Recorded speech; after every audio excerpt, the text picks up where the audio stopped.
Então, ele diz assim, no versículo 11, Pai Santo, guarda-os em teu nome que me deste, para que eles sejam um, assim como nós. Depois tu averigua para mim, tá, Jean, por favor, se é versículo 11 mesmo, eu estou meio com receio que esse seja versículo 10, eu anotei 11 aqui. Mas olha o que Jesus diz, guarda-os em teu nome, que me deste, para que eles sejam um, assim como nós. Parece que está solto ali no meio da oração, mas você vai vendo como isso cresce muito mais adiante. Por isso, nós vamos ler do versículo 20 até o versículo 23, onde Jesus diz assim, não rogo somente por estes, mas também por aqueles que vierem a crer em mim, por intermédio de sua palavra. Não sei quantos de vocês se dão conta que Jesus está orando aí, inclusive, por nós. Aquele pessoal lá do Brasil, aquele pessoal que vai ouvir minha palavra lá no Brasil, ele está rogando por nós também. E o que ele está pedindo a respeito deles e a nosso respeito? Agora ele começa a insistir nessa oração. A oração está chegando ao final, a fim de que todos sejam um.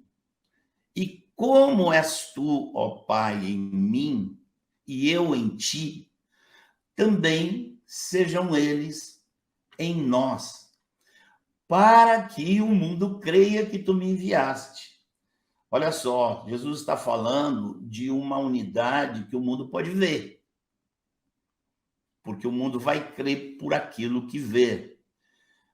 Ele continua, eu lhes tenho transmitido a glória que me tens dado, para que sejam um como nós o somos.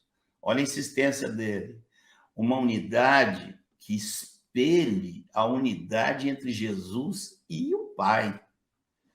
Eu neles e tu em mim, a fim de que sejam aperfeiçoados na unidade. E repete agora, ó, para que o mundo conheça que tu me enviaste e os amaste, como também amaste a mim.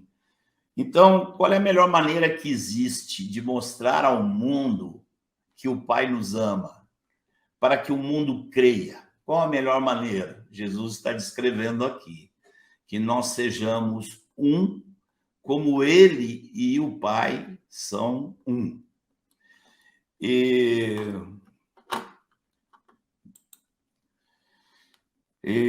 Eu queria contar para vocês, o mais brevemente que eu puder, o meu testemunho pessoal, porque eu me converti. Eu me rendi ao Senhor quando eu tinha 20 anos, por causa daquilo que eu vi na igreja.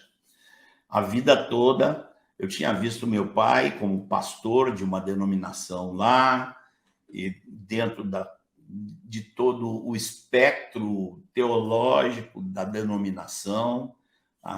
Meu pai foi uma pessoa que eu sempre achei muito admirável. Nunca vi meu pai, toda a minha vida, nunca vi meu pai mentindo, nunca vi meu pai soltando alguma palavra imprópria, nunca. Agora, eu não via aquele negócio de denominação.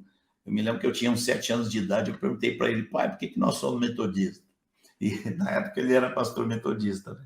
E ele disse, meu filho, é porque nós achamos que os metodistas estão certos. E eu me lembro que eu pensei assim, ué, só os metodistas? E cadê e os outros? Como é que ficam os outros? Eu me lembro que passou isso na minha cabeça. Mas houve uma etapa de uma reviravolta completa no ministério do meu pai e de outros pastores na cidade de Porto Alegre, pastores de várias denominações que começaram a conviver juntos, começaram a aprender uns com os outros. E aquilo foi um milagre, né? Pastor sentando para aprender uns com os outros é milagre, meu irmão. É mais milagre do que um cego ver. Eu sei disso, porque eu vivi essa realidade, eu vi a transformação na vida do meu pai, quando ele começou a aprender com outros pastores.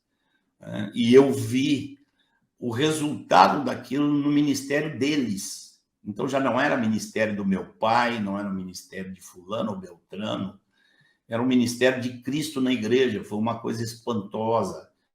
E aí, todas as minhas resistências, elas caíram por terra. Eu agradeço muito a Deus pela vida, não só do meu pai, mas pela vida de todos esses homens. Tá?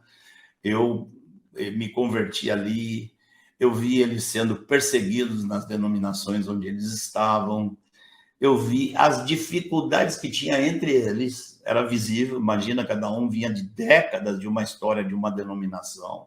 Obviamente, havia muitas dificuldades, mas eu vi o fruto da perseverança deles na unidade. O Mário, companheirão aqui desde o começo, aqui em Salvador, o Mário também se converteu ali dentro daquele contexto, e aquela experiência ali marcou completamente a nossa vida.